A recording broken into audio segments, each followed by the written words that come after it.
नमस्कार बच्चों। कक्षा 10 की विज्ञान की पुस्तक में हमारा पार्ट 9 आनुवंशिकता और जैव विकास ये चल रहा था। तो इससे पिछली वीडियो में मैंने आपको जो मेंडल का प्रभाविता का नियम होता है, प्रथम नियम, उसको मैंने आपको बताया था।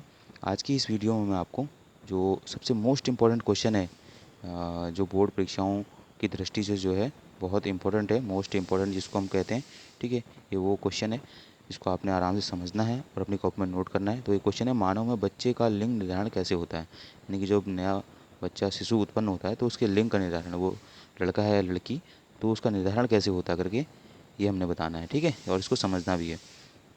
तो स्टार्ट करते हैं। मानव में 46 गुणसूत्र होते हैं, यानी कि मानव की प्रत्येक कोशिका में जो होते हैं 46 जो हैं वो गुणसूत्र होते हैं, ठीक है। इनमें से 22 जोड़ी गुणसूत्र समजात होते हैं, क्योंकि अब जोड़ी में बात करेंगे तो कितने हो गए, 46 का आधा हो गया 23, तो 23 जोड़े हुए। तो 23 जोड़े में से जो 22 जोड़े गुणसूत्र होंगे वो समजात होते हैं, यानी ऑटोसोम्स होंगे। लेकिन जो 23वां जोड़ी गुणसूत्र होगा वो 23वां जोड़ी गुणसूत्र स्त्रियों में जो है एक्स एक्स होता है, ठीक है, जिसे एक्स एक्स कहते हैं या एक्स एक्स से शो करते हैं। और पुरुषों में जो है यह एक्स वाई होता है, ठीक।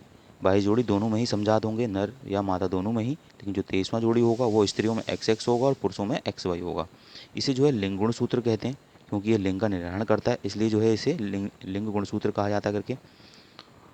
स्त्रियों में बने सभी अंडाणु 22 प्लस एक्स गुणसूत्र वाले होते हैं, क्योंकि 22 समजात हो गए और जब उनका युग्मक निर्माण होगा तो इसका जो एक एक्स होगा वो इसके साथ चले जाएगा, क्योंकि क्या है, जब अंडाणु में युग्मक निर्माण होगा तो अलग अलग हो जाते हैं, यानी कि 22 प्लस इसका एक एक्स इसके साथ आ जाएगा, तो 22 प्लस एक्स हो गया। और दूसरा जो बनेगा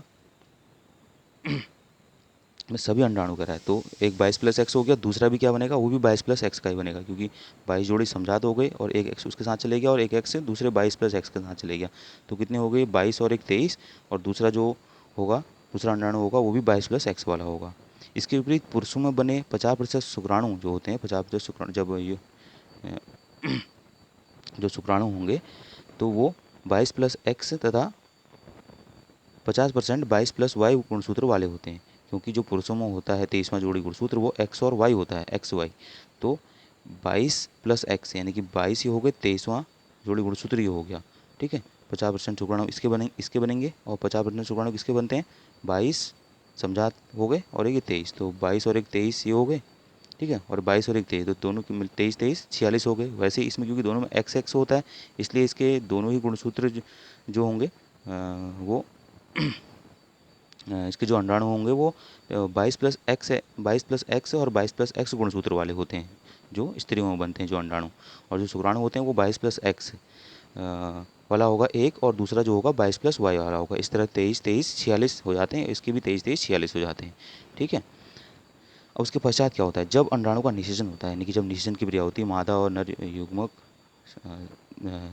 जो मादा और नर युग्मक जब मिलते हैं तो उसके पश्चात जो है निषेचन की प्रक्रिया होती है। तो निषेचन की प्रक्रिया के पश्चात, निषेचन की जब प्रक्रिया होती है तो उसमें जब अंडाणु का निषेचन 22 प्लस एक्स गुणसूत्र वाले शुक्राणु से होता है, यानी जब किसी एक, क्योंकि अंडाणु तो दोनों समान हैं, 22 प्लस एक्स 22 प्लस एक्स, तो 22 प्लस एक्स वाले अंडाणु का जब 22 प्लस एक्स वाले शुक्राणु से जो है निषेचन होता है तो शिशुपुत्री यानी कि 22 प्लस एक्स ये हो गया, ठीक है। ये हो गया मादा अंडाणु का। और दूसरा 22 प्लस एक्स ये हो गया, 22 प्लस एक्स ये जो 50% शुक्राणु था 22 प्लस एक्स पुरुष का, ये उसके साथ जब निषेचन होगा तो हमारा क्या बनेगा, 44 और एक्स एक्स, इस तरह से। तो एक्स एक्स ये प्रदर्शित करता है कि ये जो है क्या बनी है, तो शिशुपुत्री बनी है, 44 प्लस एक्स एक्स होती है, ठीक है। तो शिशुपुत्री क्या होगी फिर, अभी जो एक्स एक्स शो करेगा तो मतलब ये शिशुपुत्री उत्पन्न होगी, ठीक है। 44 हो गए, 45वां गुणिए 46वां गुणिए, ठीक। तो इस तरह से ये शिशुपुत्री का जन्म होता है।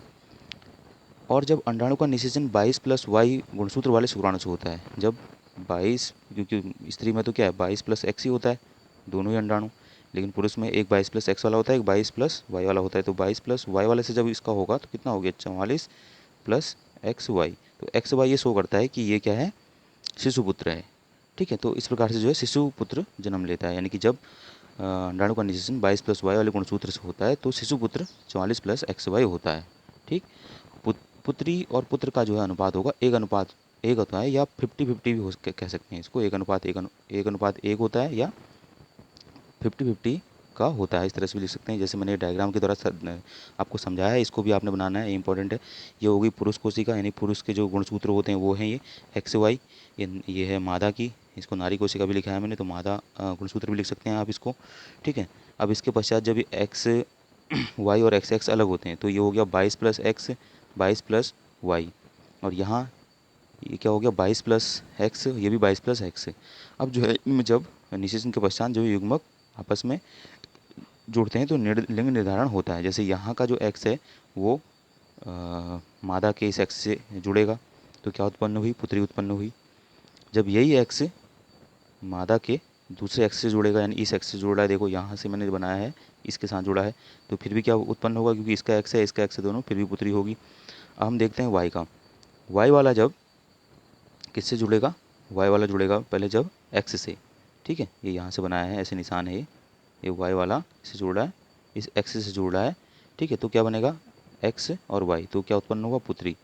और जब यही वाई दूसरे एक्स से जुड़ेगा, इस एक्स से तो जुड़ गया, अभी दूसरे एक्स से जुड़ रहा है इस तरह से, इससे इस तरह से जब ऐसे जुड़ रहा है तो क्या बनेगा एक्स वाई, नहीं फिर पुत्र होगा। तो ये अनुपात हो गया 50-50% का हो गया, या 1:1 का हो गया, ठीक है, कि चांसेस 50-50% रहते हैं या 1:1 के अनुपात में रहते हैं। तो इस तरह से जो है ये मनुष्य में यानी कि मानव में बच्चे का लिंग निर्धारण होता है, ठीक है। उम्मीद करता हूँ कि आपको अच्छी तरह से ये वीडियो समझ में आई होगी। इसको आपने अच्छी तरह से अपनी जो है फेयर कॉपी में नोट करना है, ठीक है। ये मोस्ट इंपॉर्टेंट क्वेश्चन है इस चैप्टर का।